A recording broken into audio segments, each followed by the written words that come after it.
Hello friends, कैसे हैं आप सभी लोग। आई होप आप सभी लोग बहुत बढ़िया होंगे। मैं के आर सैनी के आर एजुकेशन पर आप सभी का स्वागत करता हूं। दोस्तों, आज वीडियो में बात करने वाले हैं 8वें वेतन आयोग को लेकर। जी हाँ दोस्तों, इसकी जो डिमांड है बहुत जोर शोर से उठी हुई है। 1 जनवरी 2026 से लागू होना है। सभी कर्मचारी संगठन वगैरह हैं, जेसीएम के मेंबर वगैरह हैं, उनकी तरफ से भारी डिमांड इस चीज़ की उठी हुई है और जल्दी जो है आपका 8वां वेतन आयोग लाया जाएगा, इसका गठन किया जाएगा। फिटमेंट फैक्टर जो है 2.86 की मांग की जा रही है। फिटमेंट फैक्टर क्या होता है, इस पे जो है सैलरी और पेंशन कैसे डिपेंड करती है, सारा कुछ इस वीडियो में बात करने वाले हैं। और 8वें वेतन आयोग में आपकी सैलरी कितनी बढ़ेगी, बेसिक और डी आपका मर्ज नहीं होगा, 8वां पे कमीशन आएगा, ऐसी जो है खबर यहाँ पे निकल के आ रही है। तो क्या कुछ है, सारा कुछ पे कमीशन को लेकर अपडेट है, इस वीडियो में बात करेंगे। आगे बढ़ने से पहले दोस्तों बताना चाहूंगा, जो भी भाई लोग रेलवे के किसी भी एग्जाम की तैयारी कर रहे हैं जिसमें रीजनिंग और मैथ पूछी जाती है, उसके लिए आप स्क्रीन पे जो बुक दिख रही है पिनेकल पब्लिकेशन की, इनको आप प्रेफर कर सकते हैं। दोनों बुक में खास बात है कि डे बाय डे का आपको टारगेट दिया गया है और 90 दिन के अंदर जो है ये बुक आपकी कंप्लीट हो जाती है, अगर डे बाय डे टारगेट आप जो है फॉलो करते हैं तो। और इसका जो इंडेक्स आप देख सकते हैं, सबसे पहले आपको जो है प्रश्नावली दी हुई है, उसके कंसेप्ट दिए हुए हैं और उसके बाद में इससे रिलेटेड जितने भी क्वेश्चन अभी तक आए हैं वो आपको एक जगह मिलने वाले हैं। इधर डे बाय डे टारगेट आपको दिया हुआ है। ऐसा टारगेट फॉलो करते जाते हैं तो 90 दिन के अंदर दोनों बुक आपकी कंप्लीट हो जाएगी। और ऐसे कैसी जो है जीके जीएस के लिए आप इस जो बुक दिख रही है इसको आप फॉलो कर सकते हैं। सही बुक ऑनलाइन ऑफलाइन किसी माध्यम से बाय कर सकते हैं। हिंदी और इंग्लिश दोनों मीडियम में अवेलेबल है। लिंक इनका जो है डिस्क्रिप्शन में दिया हुआ है। अब अपन देख लेते हैं खबरों में जो है 8th पे कमीशन को लेकर क्या कुछ चल रहा है।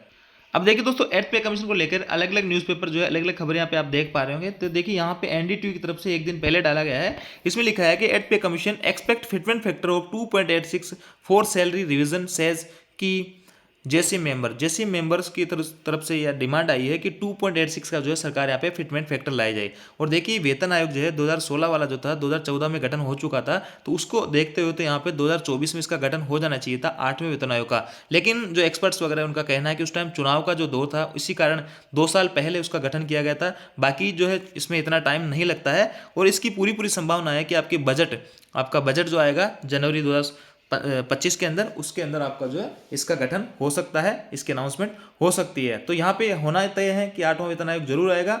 और इसके अलावा बेसिक और डीए जो आपका मर्ज नहीं होगा, जिसकी खबरें चल रही थी कि 50% जो है आपका डीए होते ही उसमें बेसिक में मर्ज कर दिया जाएगा। तो देखिए कोई मर्ज यहाँ पे नहीं किया गया और 3% बढ़ाने के बाद में सरकार ने जो है 53% के साथ में आपको सैलरी यहाँ पे मिल रही है। तो उस हिसाब से आप देख रहे होंगे कि बेसिक और डीए को मर्ज नहीं किया गया और ये क्लियर हो जाती है यहाँ पे चीज कि बेसिक डीए मर्ज नहीं होगा। अगर होता तो 50% डीए पे मर्ज हो जाता। हालांकि दोस्तों मैं आपको क्लियर करना चाहूंगा कि वेतन आयोग जब आता है तो उसमें भी जो है आपका बेसिक और डीए मर्ज ही होता है, लेकिन उसमें क्या कुछ फंडा होता है उसको सारा आपको बताता हूं इस वीडियो में, और कैसी जो है इसमें अंदर सैलरी बढ़ती है। और देखिए अगर बेसिक और डीए मर्ज होता है उससे ज्यादा फायदा जो है वेतन आयोग के अंदर रहता है।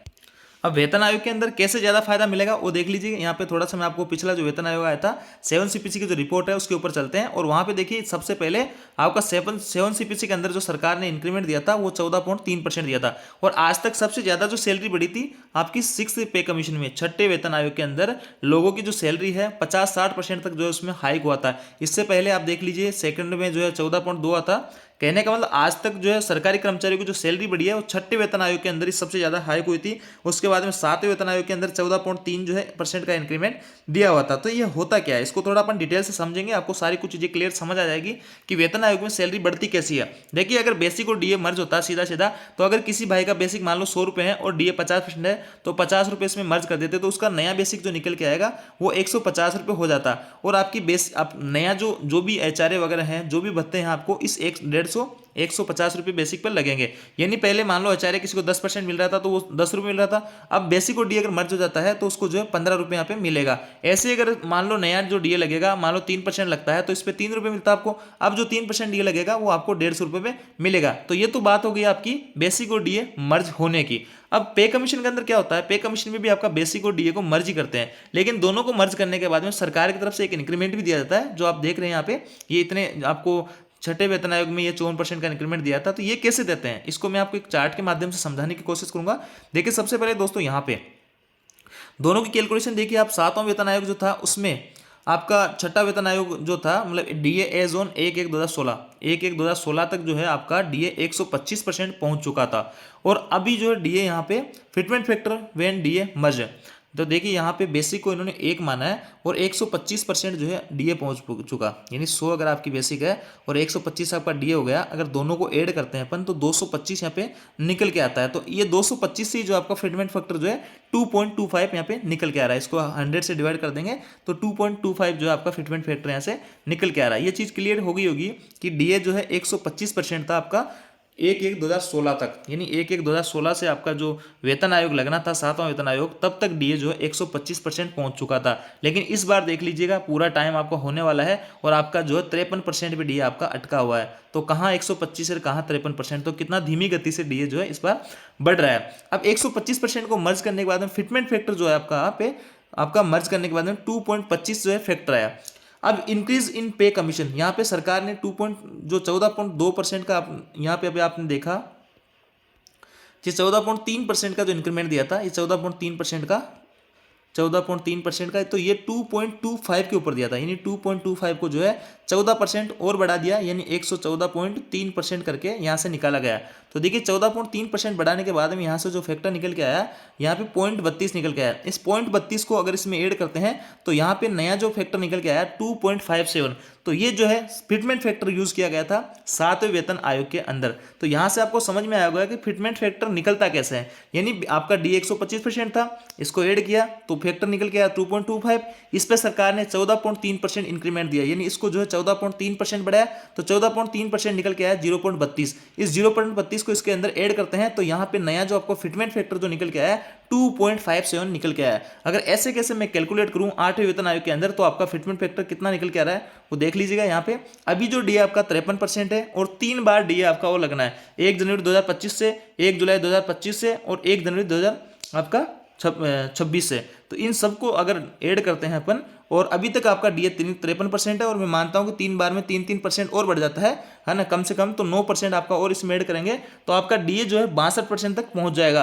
और 62% को अगर अपन जो मर्ज करते हैं, बेसिक और डीए को मर्ज करते हैं, यानी एक आपका 100 तो बेसिक हो गया और 62 आपका डीए होगा तो 162, तो 101.62 जो आपका फैक्टर यहाँ पे निकल के आता है बेसिक और डीए को मर्ज करने के बाद में। जैसे यहाँ पे 1.25 था तो 2.25 निकल गया और इधर जो 1.62 निकल गया। अब मानते हैं कि सरकार यहाँ पे फिर से जो है 14.2 का ही, ज्यादा नहीं देती है, उतना ही 14.2 या 3 का जो है आपको इसमें इंक्रीमेंट दे देती है।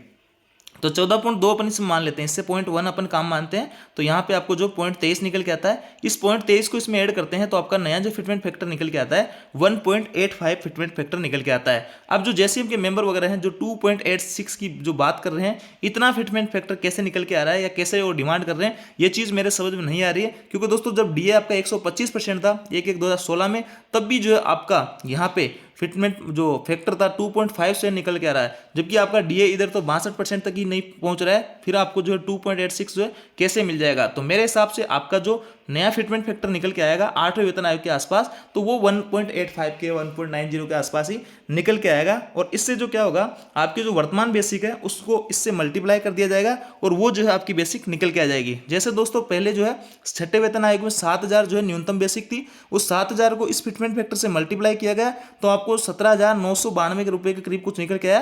तो राउंड ऑफ में करके न्यूनतम जो बेसिक है उसको 18,000 रुपए कर दिया गया। अब जो नई वर्तमान 8वां वेतन आयोग के अंदर नई जो बेसिक बनेगी तो 18,000 रुपए को जो है अभी न्यूनतम बेसिक है उसको जो भी फिटमेंट फैक्टर आएगा, जैसे 1.85 अगर आता है तो इसको 1.85 से मल्टीप्लाई कर दिया जाएगा और ये जो है आपकी नई बेसिक निकल के आ जाएगी और सारे जो डीए वगैरह हैं वो आपके जीरो से फिर से स्टार्ट हो जाएंगे और आपके सारे भत्ते जो है इस नई बेसिक के ऊपर लगेंगे। तो ऐसे जो है आपकी सैलरी बढ़ती है वेतन आयोग के तहत। तो इसमें दोस्तों आपको बेसिक और डीए को मर्ज करते हैं, जैसे 50% डीए होने पर मर्ज कर देते तो सरकार को इंक्रीमेंट देने की जरूरत नहीं थी, ये इंक्रीमेंट नहीं मिलता आपको।